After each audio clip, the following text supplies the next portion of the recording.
So I found this lawnmower by using a free app on my phone. They didn't say what was wrong with it, but come on, no one gives away a working lawnmower. And unfortunately, after taking a better look at it, it turns out the problem is a lot worse than I was hoping for. Now, you don't need to be a small engine mechanic to maintain these, but you do have to have some common sense, and as you're about to see, someone dropped the ball on this one. In today's video, we're going to be looking at this simple lawnmower from Hypertough, and the problem is that we just picked it up and don't have any information about it. But of course, if you read the title for the video, you'll already know what the problem turned out to be. The first thing we need to do when getting a free lawnmower like this one is to take a look around it. The only thing that sticks out is a missing discharge chute, which is kind of important since I plan on selling it. We'll worry about replacing that later on. Right now, we need to see if we have a runner or a parts machine. The next item to check is one of the most important, and that is inspecting the oil level and its condition. Well, the condition is very dirty, as you can see by its color on the paper towel. But to be honest, how dirty it is not as important as to how much is in the engine. And what we find is not good at all. Turns out there is no oil on the dipstick. Luckily, after using my screwdriver, it turns out there is at least some in there, but it's dangerously low. So where did all the engine oil go? The most likely place would be a leak from the bottom of the engine. However, after turning the mower on its side, there is no visible oil on the shaft or the engine. So either they didn't put enough oil in the engine to begin with, or they never checked it and the oil level dropped over time. But I am very certain that the lack of lubrication has not done this engine any favors. And that's because the pull rope is either stuck or the engine is seized from being low on oil. And in my opinion, this is the second worst problem an engine like this could have. And that's where the engine appears to be stuck, but the worst problem is when the pull rope is easy to pull, which might mean the engine is broken. So this mower is not worth a lot of money on the used market, which means a broken engine is not going to get fixed. So hopefully it's not broken, because believe it or not, we have a better chance of fixing a stuck engine. So what I want to do next is to take out the spark plug and try to free the engine up.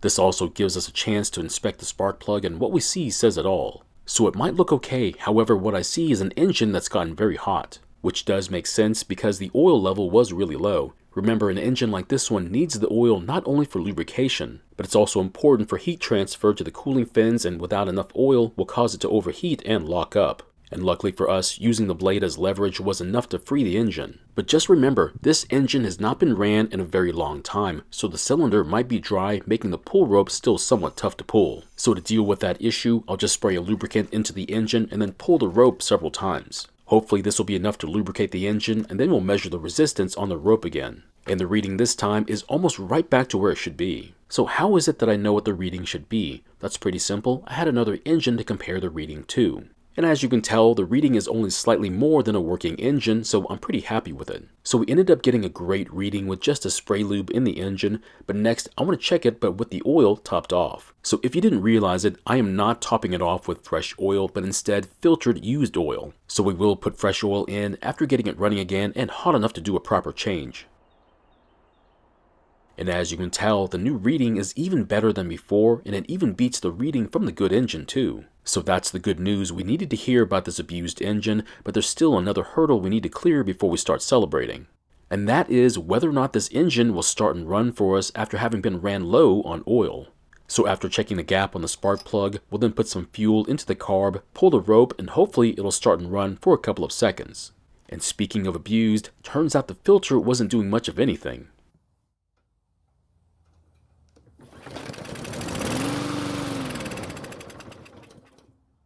So this is a bit of a celebration, but only a little bit because there's still a lot of work we need to do. Now that we know the engine has the ability to start and run, it's time to inspect the carb. But what happens if your engine didn't start and run for a couple of seconds? Well, I would check and make sure that the spark plug didn't have any problems, and even then, I would consider putting a new one in. And if it still didn't start, then I would check for spark by using an inline spark checker. But if you still have no spark, then the coil might be bad, or the wire that grounds it might be grounded when it's not supposed to be. Next, we'll take the screws that hold the fuel bowl to the carb and push the bowl off the carb. And luckily for us, the gasoline in the bowl stayed inside it, which doesn't always happen. So I don't see any debris that's inside the gasoline, but there could also be water in it. But after pouring it out onto the table, I don't see any water in it, which is great news. We'll then separate the white cartridge from the carb, that way we can inspect it and clean it if we need to. Now just be careful doing this because it is made out of plastic and could break if you do it wrong. So here's that cartridge, and at the very bottom of it is the main fuel jet, which looks to be unclogged. However, it might need to be cleaned out. But if you look at the other end, you'll notice this debris that's stuck in the opening of the cartridge.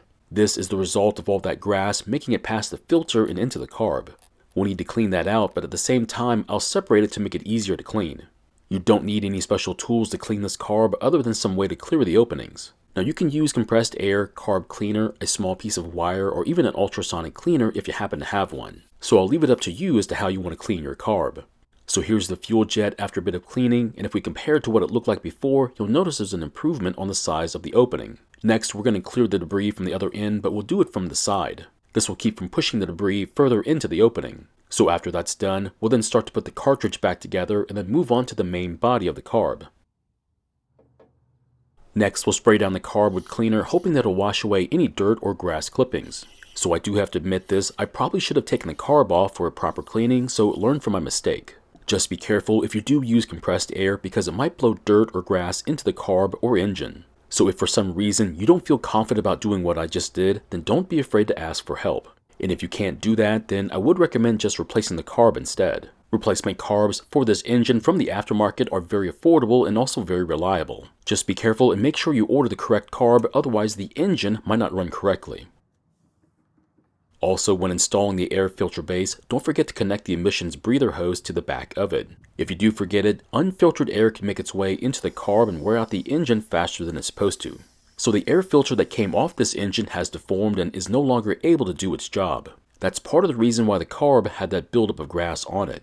So I do have a new air filter for this engine, however, I don't want to install it until I know it runs. So in the meantime, I'm going to install this used one that's in pretty good shape. And the final thing we need to do to the engine is add a small amount of gasoline to the fuel tank. The reason why is because, just in case the carb starts leaking gasoline, the mess won't be as bad. And luckily for us, after a couple of minutes, there's no signs of a fuel leak. That means we can then prime the engine and try starting it.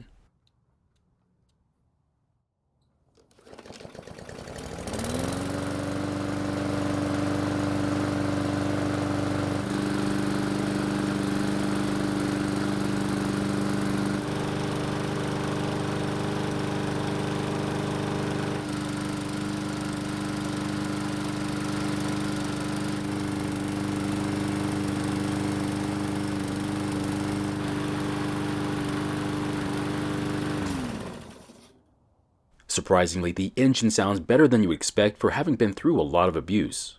Next, we'll see how it starts back up after a hot shutdown.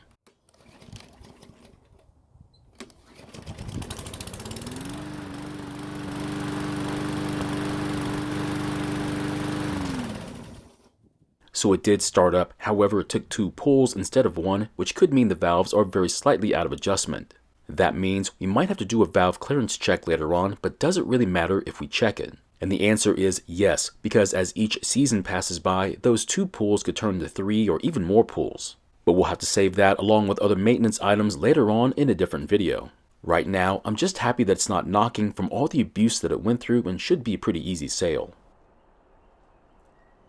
So my question is, how often do you check your engine oil? It only takes a couple of minutes and could possibly keep this from happening to your own mower. I would like to say I check mine each and every time I use it, but to be honest, I need to check it more often than I do. Thank you for watching. I really do appreciate your time here. Please feel free to ask me any questions about this project or about your own projects, and I hope to see you in the next video.